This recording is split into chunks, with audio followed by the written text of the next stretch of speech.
Je vous remercie beaucoup pour votre participation. Et désolé tout à l'heure pour la clarification, mais il n'y a aucun mal. Voilà, les gens sincères, ils se reconnaissent dans tous les cas. Les gens, même si on se connaît pas. Hein. Et voilà, qu'Allah fikoum d'être présent et qu'on travaille finalement fils sabilillah. Et puis en fonction de nos moyens, c'est tout, en fonction de nos capacités. Il y a une belle dua pour demander pardon qui dit, je vais vous la dire, Inch'Allah. Allahumma anta rabbi khalaqtani wa ana abdik, ana ala adika wa wa'adika ma istata'at. A'udhu bika min sharri ma sana'at, abu laka bi ni'matika alayya wa abu bi dhanbi faghfir li fa innahu la yaghfiru dhunuba illa ant. Dans le sens, en résumant, ça signifie que on est juste des serviteurs. On appelle Allah, on dit que Allah il est notre créateur, nous sommes ses serviteurs et nous faisons selon ce que l'on peut, en fonction de nos moyens. Et on est reconnaissant envers le bien qu'il nous donne et nous demandons pardon pour toutes les fautes que l'on fait parce que c'est lui le pardonneur. Et qu'Allah fasse qu'on soit toujours des gens simples, des masakines, qui ont des efforts, qui se trompent mais qui demandent pardon, qu'on n'ait jamais ni d'orgueil, ni d'arrogance, ni quoi que ce soit en nous, qu'Allah nous en préserve. Qu'il fasse qu'on soit des gens bien avenants, des gens véridiques en tout cas, des gens sincères, des gens qui apprenons de nos erreurs. Allah fasse de nous des gens qui ont de l'empathie pour la création, qui essayons toujours de marcher droit, qui essayons toujours d'avoir un parler juste, et qu'on est très loin d'être voilà, d'être parfait. Simplement, je parle de tout le monde, hein, mais simplement, voilà, on essaie d'agir. Il y a aussi un proverbe qui dit il y a que ceux qui ne font rien qui se trompent pas. Donc il vaut mieux faire et se tromper que de ne rien faire du tout finalement, parce que ne rien faire c'est quand même ne rien faire c'est le néant. Voilà, le rien faire c'est le néant.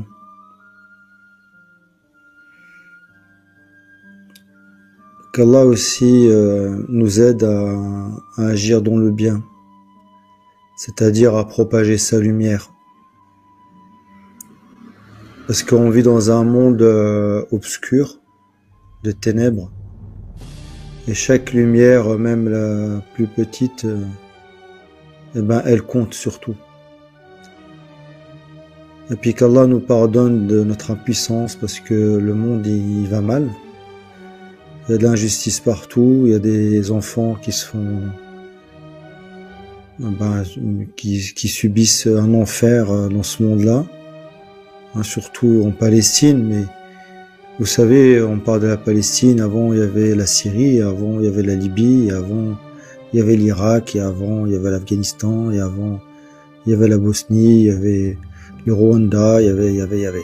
Ça fait un siècle que les guerres se déplacent de pays en pays, et comme une espèce d'ouragan, vous savez, qui arrive dans un pays, il rase, après il se déplace dans un autre, puis il rase, et puis il se déplace dans un autre, il rase, et puis nous, à chaque fois qu'il rase un pays, on s'étend, on dit, oh vous avez vu, il a rasé la Bosnie, oh vous avez vu, il a rasé la Libye, oh t'as vu, il a rasé la Syrie, l'Irak, la Palestine. En fait, finalement, ça a toujours été comme ça. Ce qui s'est passé avant se passe aujourd'hui, se passera demain. Donc, on va pas faire que se lever le matin et s'étonner de ce qui se passe. Bon, on va se plaindre à Allah qu'on est impuissant et qu'il fasse qu'à chaque fois qu'on se lève le matin, que nos œuvres elles participent, en fait à éradiquer ça, même si on est loin. Voilà.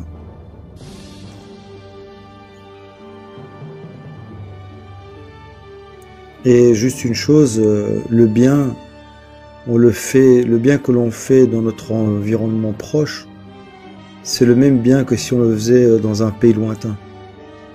Parce que beaucoup de gens, en fait, regardent ce qui se passe dans les pays lointains, hein, en Syrie, comme je disais, partout, en scandant, en disant que c'est... Mais ces mêmes personnes sont les mêmes qui font ça là-bas. Simplement, comme ils sont dans un état de paix, ben, ils le font pas. Pourquoi? Mais ils font le mal entre eux. Ils créent la division. Ils calomnient, ils souhaitent le mal. Simplement, comme ils sont pas dans un état de guerre, donc ils atteignent pas par leurs mains les autres. Mais le mal qui est en eux, il est le même que ceux qui tuent. C'est l'abbé Pierre qui disait que celui qui embrassait ses enfants le soir avant d'aller se coucher avait peut-être plus de sang dans les mains que que le désespéré qui avait une Kalachnikov. Il voulait dire par là que l'indifférence des gens devant la misère, devant le monde qui est son dessus-dessous, ben cette indifférence-là, elle tue beaucoup plus, ou pareil que celui qui est désespéré. Donc voilà, dans le milieu, en toute franchise, les frères et sœurs, je veux pas être long, hein, parce que bon, c'est jamais très bon. Après, on fait un live par mois, donc vous allez pas m'entendre pendant un mois, mais moi, je regrette énormément quand j'ouvre la chaîne YouTube, et puis quand parfois je vois des chaînes que ça part d'islam, ben en fait, il n'y a pas de recueillement, il n'y a pas de solution, il n'y a pas d'appel à la paix. Allah, il appelle à la demande de la paix. On utilise l'islam, on utilise les versets, on utilise les hadiths pour une bagarre d'ego. Il n'y a que de l'ego. Et l'ego, en fait, c'est comme du shirk, ça veut dire qu'en fait, c'est quoi l'ego? On n'appelle pas Allah, on appelle à soi. Le pire, c'est qu'on appelle à soi, mais en utilisant la parole d'Allah. On n'a pas le droit d'utiliser la parole d'Allah, elle est à lui. C'est comme si vous imaginez que vous dites des choses et qu'une personne, elle va utiliser votre parole et puis elle va dire oui, mais lui, il a dit ça, puis vous utilisez ça pour votre propre compte. C'est ce qu'on fait en fait. On utilise la parole d'Allah pour une distraction, pour une bagarre d'ego, parce que on veut avoir raison. Et ça commence vraiment à être quelque chose d'insupportable. En vérité, YouTube, c'est insupportable en vérité. C'est une nécessité. C'est une nécessité parce que pour moi, c'est important de propager la lumière d'Allah et elle n'a pas de frontières sur YouTube. Mais c'est un milieu qui est très comment dire, qui est insupportable en vérité.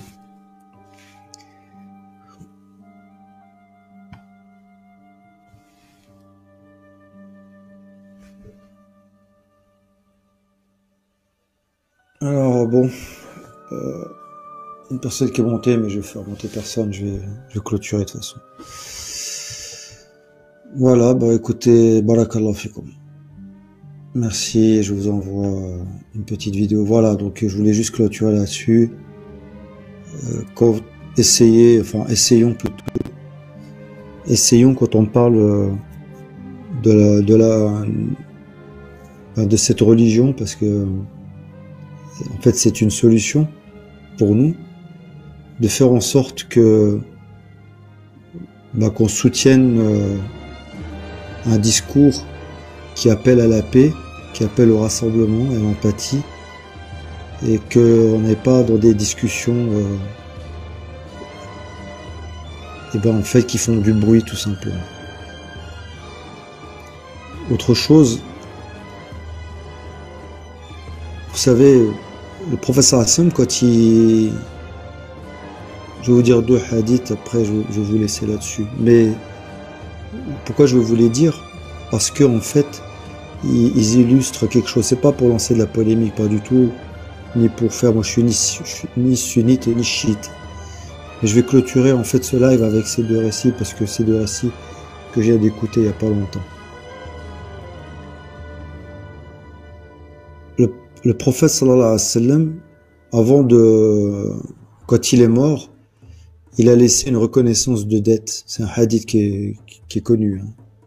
Il a laissé une reconnaissance de dette auprès d'un juif.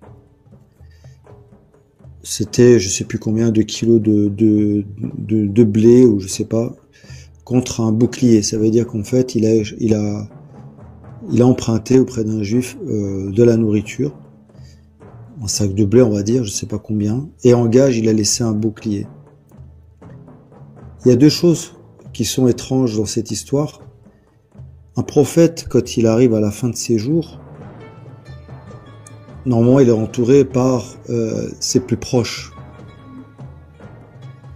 Ça veut dire que si vous avez besoin d'emprunter quelque chose, de la nourriture ou de l'argent, moi personnellement, je veux voir mes amis proches. D'accord? Donc si je suis musulman, on va dire que je veux voir des musulmans. Or lui, il n'a pas été voir des musulmans. Il était voir un juif qui allait emprunter. C'est un hadith qui est connu, il n'y a pas de problème. La deuxième chose, c'est que ce juif, le professeur Hassem, était connu comme l'Amin, c'est-à-dire celui qui était digne de confiance, avant la révélation. Donc après la révélation, c'est encore plus évident. Et finalement, il fallait quand même qu'il laisse un gage. La question qu'il faut se poser, c'est que où sont ses proches? Où ils étaient ses proches? Pour moi, j'ai l'impression que c'est une personne qui était un peu isolée à ce moment-là. J'ai l'impression que c'est pas le roi qui est riche et qui a beaucoup de monde autour de lui et qui l'aime. C'est plutôt l'impression de quelqu'un qui... Voilà. Ce hadith-là, il raconte en fait que c'est quelqu'un, finalement, qui est entouré de personnes en qui il n'a pas confiance, et il puis il était dans le besoin. La deuxième chose, c'est que le jeudi, quand il était malade, parce que le prophète n'a pas, organisé sa succession. Il n'a pas laissé, d'ailleurs tous les historiens disent, s'il avait laissé un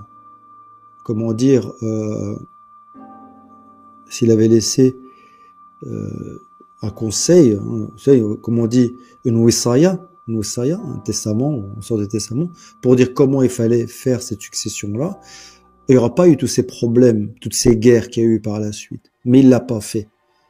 Ça, c'est un point qui est déjà bizarre. Parce qu'il aurait pu le faire, il l'a pas fait. La deuxième chose, c'est quand le jeudi noir, enfin on appelle ça le jeudi noir, quand ils ont évoqué cette succession, il y avait du monde dans sa chambre, le hadith il raconte ceci, et il leur a dit en fait que je vais vous laisser un écrit qui va vous éviter de vous perdre, avec ça vous ne pourrez pas vous égarer. Et des groupes se sont levés, qui se sont opposés. Certains étaient pour, d'autres étaient contre. Parmi eux, il y avait Omar ibn Khattab qui était contre. Il a dit que le Coran suffisait. Il y en a même qui ont dit que votre compagnon il est malade, la maladie l'a vaincu. Ça veut dire qu'en fait, qu'il y avait un ordre divin d'Allah qui était, parce que le prophète ne parlait pas dans la passion, et il devait laisser un conseil, enfin une wisaya, et finalement il n'a pas pu la faire. Du coup, il y a quand même une désobéissance au prophète et à Allah, et puis il y a eu tellement de bruit que il a dû leur dire sortez de là. Et le fait de dire sortir de là, c'était aussi une désobéissance, parce qu'Allah a dit dans le Coran, et n'élevez pas la voix au-dessus du prophète. Ça veut dire qu'en fait, on a un prophète qui arrive à la fin de ses jours. Faut bien enregistrer ça quand même, Parce faut sortir de l'idolâtrie de notre patrimoine. Parce que le patrimoine, il a laissé une catastrophe. Il faut faire attention, il faut voir clair, il faut voir les deux, il faut voir partout. Mais il faut quand même regarder le tableau. Vous avez un prophète à la fin de sa vie, c'est-à-dire à la maturité. Ça veut dire à un moment où il va laisser le relais pour la suite, un relais. Et bien ce relais-là, en fait, cette personne qui va laisser ce relais, elle n'est pas écoutée. Elle n'est pas écoutée, pourquoi? Parce qu'on lui refuse d'écrire un testament. On élève la voix dans sa chambre. Ensuite, il emprunte du blé à un juif, pas à des musulmans. Ensuite, il ne peut pas laisser, à mon avis, un conseil pour comment faire la succession, parce que il y avait une mauvaise ambiance à l'époque. Parce que s'il donnait une instruction sur la succession, peut-être qu'ils auraient levé les armes de son vivant. Pourquoi? Parce que rien qu'en évoquant juste une wisaya, quand il était dans son lit malade, déjà il y avait des voix qui se sont levées au point qu'il leur a dit sortez. Ensuite, quand il est mort, on s'en est pris à sa famille. Omar, il a menacé de brûler la maison de sa fille. Elle s'est fait frapper. Elle était interdite, son héritage a été interdit par Abu Bakr. Ça fait beaucoup.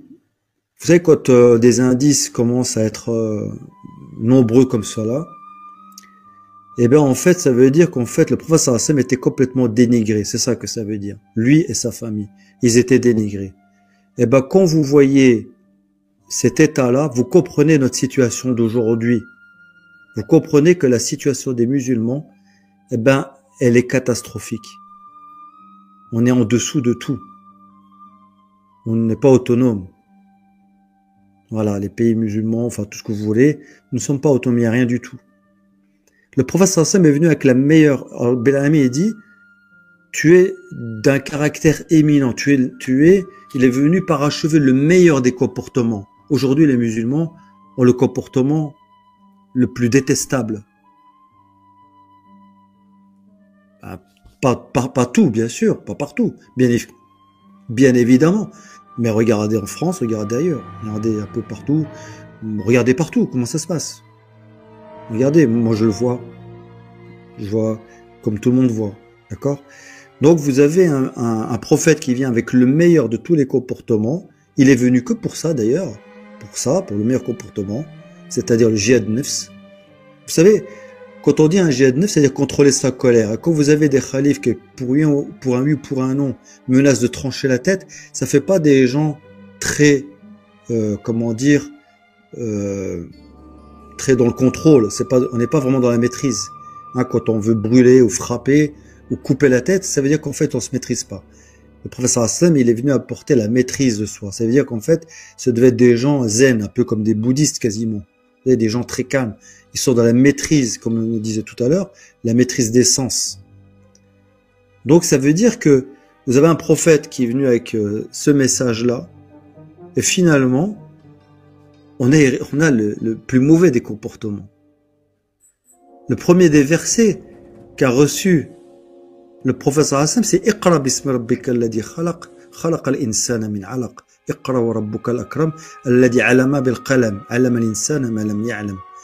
Les premiers versets que Allah il a envoyés au prophète sallallahu alayhi wa sallam, c'est une obligation, parce que c'est un impératif, c'est une obligation pour étudier.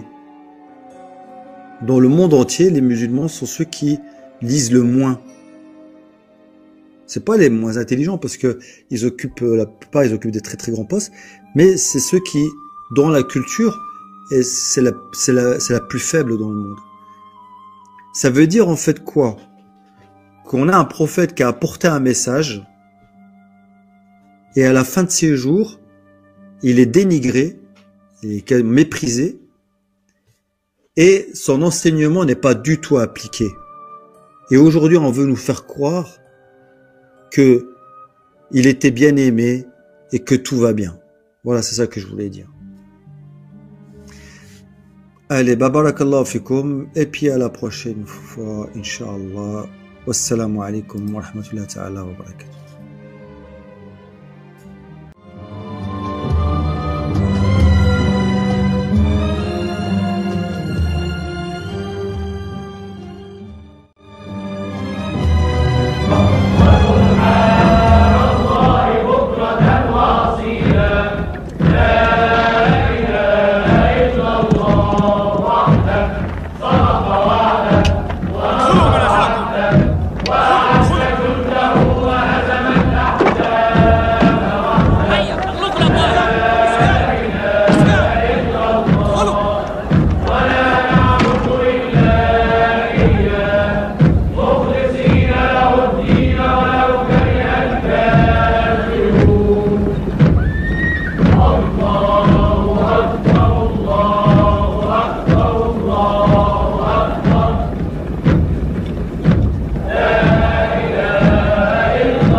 إنه يستولي على القلوب لا الجدران، وهذا هو النصر.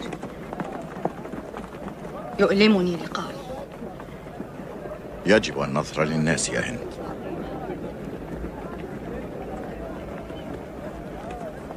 هل كنا على ضلال؟ نعم، كنا على ضلال. أخذتنا العزة بالإثم. كانت آلهتنا أصغر شأنا منا. أهو الآن إنه يقترب من الكعبة.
بسم الله الرحمن الرحيم.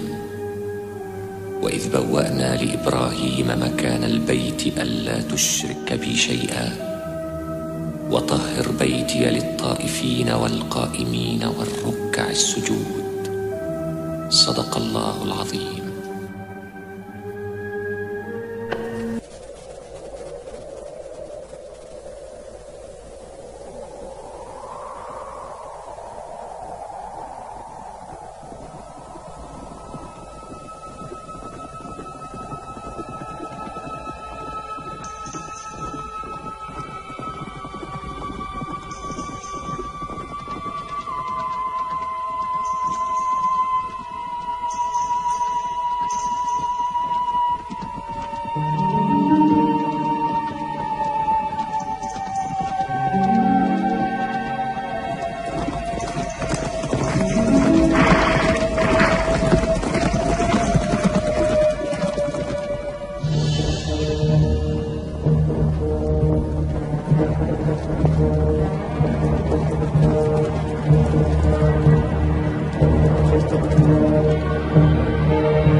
بسم الله الرحمن الرحيم.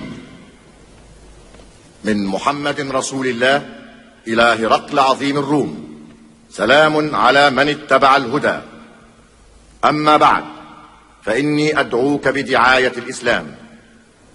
أسلم تسلم، يؤتك الله أجرك مرتين، فإن توليت فإنما عليك إثم الأريسيين.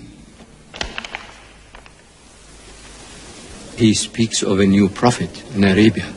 Was it like this when John the Baptist came to King Herod out of the desert, crying about salvation?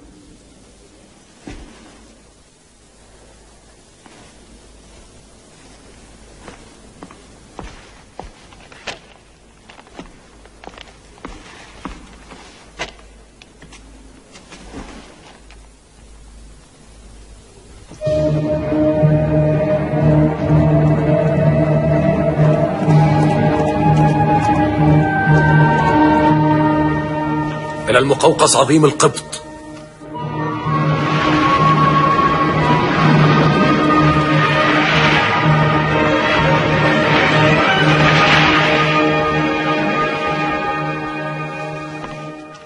من محمد رسول الله إلى كسرى عظيم الفرس. أسلم تسلم، يؤتك الله أجرك مرتين، فإن أبيت فعليك إثم المجوس. أنت يا جلف الصحراء تعلم عاهل الفرس كيف يركع.